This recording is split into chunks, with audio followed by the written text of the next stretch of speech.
তাড়া আছে, তাড়াতাড়ি যা কাজ বলার বলো। ফুলঝুরি ঝাড়টা দিয়ে নে, দিয়ে তারপর বাসনটা মাজবি, ঠিক আছে? ও মা ঠাম্মা, তুমি এতদিন পরে কোথায় গেছিলা? আর বলিস না বোন, তীর্থে গেছিলাম। তীর্থে যেয়ে অনেক কষ্ট করে জল ঢাললাম বাবার মাথায়। জল ঢেলে তারপরে আসলাম, এসে সাগর পাড়ায় গেলাম। সাগর পাড়ায় যেয়ে জল ঢাললাম, তারপরে আসলাম। বোন আমার একটু পাটা টিপে দে না। ঠিক আছে, তাহলে তুমি আজকে ঘরটা ঝাড় দিও, আমি পাটা টিপে দিই।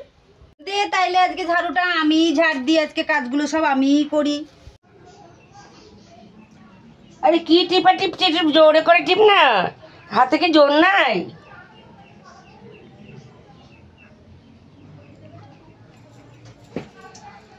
ওরে বাবা গো, ওরে মা গো, মরে গেলাম গো। কি করে টিপছিস রে? আর টিপতে হবে না রে, ওরে বাবা গো। বেশ হয়েছে, এত তাড়া ছিল, টিপে দিয়েছি। ঠিক আছে, তাহলে আমার আজকে খুব তাড়া আছে বললাম না, এবার আমি যাই।